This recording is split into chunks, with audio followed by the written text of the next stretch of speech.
শুভ সকাল আমার প্রিয় পরিবার বন্ধুরা, সবাই কেমন আছো? আশা করছি তোমরা যে যেখানেই আছো ভালো আছো, সুস্থ আছো। তোমাদের আশীর্বাদ আর ভালোবাসায় আমরাও বেশ ভালো আছি। আমার আর একটি নতুন ব্লগ ভিডিওতে তোমাদের সবাইকে স্বাগত জানিয়ে শুরু করছি আজকের ভিডিওটা।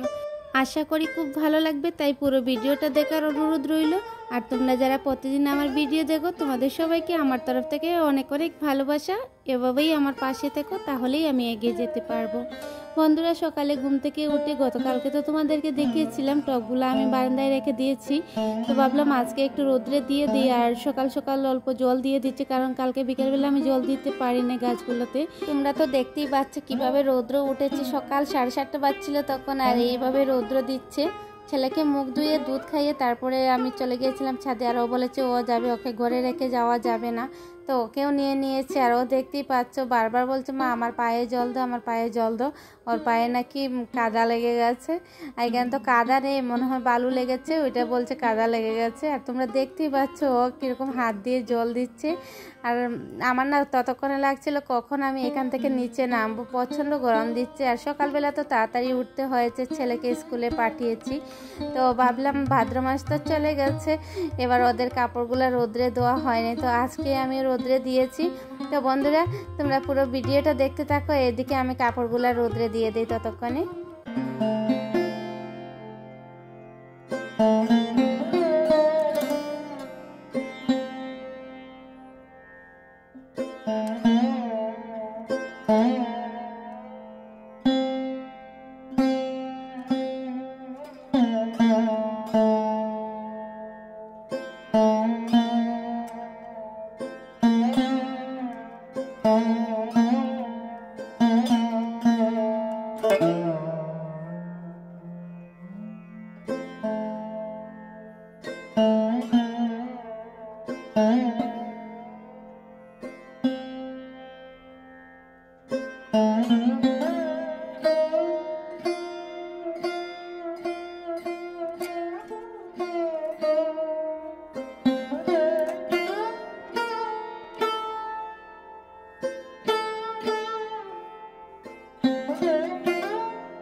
বন্ধুরা তোমরা দেখেছো তো কাপড়গুলো সবগুলো নিয়ে রোদ্রে দিয়েছে। আজকে না মানে কি বলবো, খুব বেশি পরিশ্রান্ত হয়েছে, তাই ভয়েস খাবার খুব একটা ভালো করে দিতে পারছি না। তাও তোমাদের সাথে শেয়ার না করলে আমার একদমই ভালো লাগবে না। আর এদিকে তো দেখতে পাচ্ছিলে ছোট ছেলে টিভি দেখছিল ওই রুমে বসে, তারপরে এই রুমে চলে এসেছে। আর আমি না ফ্যানের নিচে বসেছিলাম, কতক্ষণ বসেছি, রান্নাবান্না সবগুলো পরে করেছি, তোমরা দেখতে পাবে।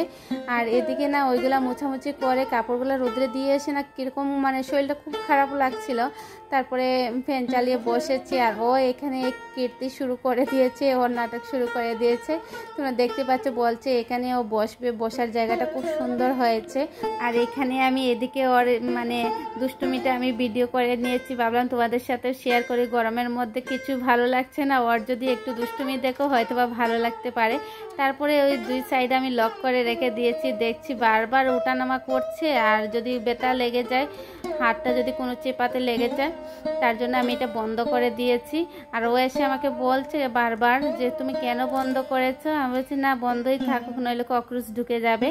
তারপরে দেখেছো অনেকক্ষণ পরে আমি ওকে স্নান করিয়ে দিয়েছি, প্রায় 11টা বেজে গিয়েছিল তখন। ও 3-4 দিন পরে একা হয়েছে, তো এই 3-4 দিন ওর দাদা স্কুলে যায় না, মানে আমার বড় ছেলে তো স্কুলে যায় নাই। তোমরা তো দেখেছো ব্লগের মধ্যে ওরা দুজনেই খেলাধুলা করেছে। আজকে না পুরো একা হয়ে গেছে, তার জন্য মানে আমাকে একটু ডিস্টার্ব করছিল, এই আমার সাথে খেলাধুলা করবে এটাই বলছিল। তো আমি খেলেছি, মানে রান্না বান্না তো আমাকে করতে হবে, তারপরে ওকে অনেকটা টাইম দিয়েছি। আর দেখো এদিকে প্রায় 2.5 ঘন্টার মতো এগুলো রোদ্রে ছিল। তারপরে ভাবলাম নিয়ে নেই, ঘরে নিয়ে তো আবার পাখার নিচে অনেকক্ষণ রাখতে হবে, গরম কাপড়গুলো তো আর মানে গুছিয়ে রাখা যাবে না। তারপরে তোমরা দেখতে পাচ্ছ এখানে আমি কার্পেটটা ধরে মানে সব দিকের কাপড়গুলো এক জায়গায় করে নিয়েছি, কারণ মানে এক জায়গায় না করলে না নিতে অনেকটা অসুবিধা হবে, ছাদ থেকে না বারবার আপ ডাউন করতে হয়। তো আমি অর্ধেকটা কাপড় কিন্তু প্রথমে মানে 2 বারে নিয়েছিলাম, তারপরে একসঙ্গে সব কাপড়গুলো নিয়ে গেছি, কার্পেটটাও নিয়েছি। তো তোমরা এদিকে দেখতে পাচ্ছ কতগুলো বিছানার উপরে নিয়ে রাখছে। ওইদিকে কিন্তু 2টো পাখা চলছে, আর পাখার হাওয়াটাও না বেশ গরম আসছিল আজকে।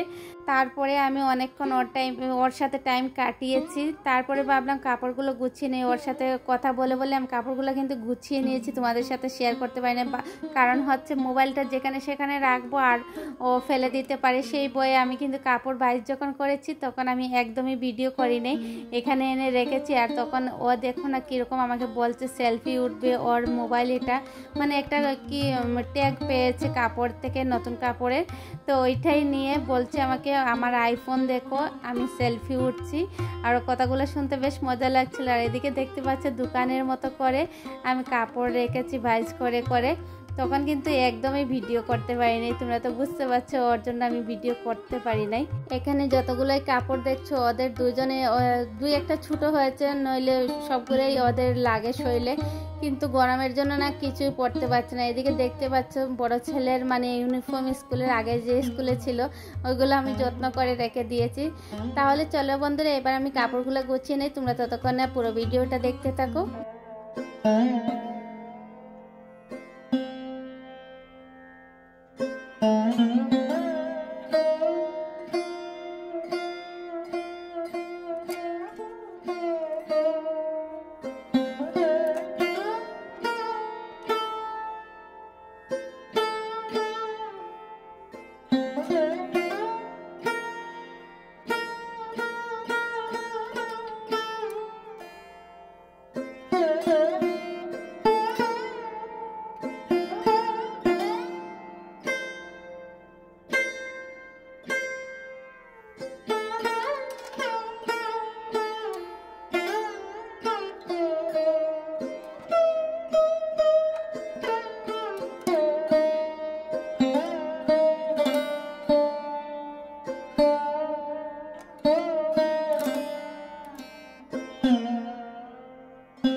বন্ধুরা তোমরা তো দেখতে পেয়েছিলে আমি দুই সাইড গুছিয়ে নিয়েছি, এবার আমি লক করে দিচ্ছি, দুই সাইডেই লক করে নিয়েছি। তারপরে আমি রান্নাঘরে চলে এসেছি, আর রান্নাঘরে এসে মাছ চড়চড়ে করেছি আর ডেকি শাক করেছি আর ওইটা কি মিষ্টি কুমড়ো ভাজি, ওই তিনটেই করেছি, বেশি কিছু করি নাই। তো বন্ধুরা আজকের আমার ব্লগটি এতটুকু, তোমরা কমেন্ট করে জানিও কেমন হয়েছে। ভালো থাকবে, সুস্থ থাকবে, দেখা হবে নতুন একটি ব্লগের সাথে। ধন্যবাদ।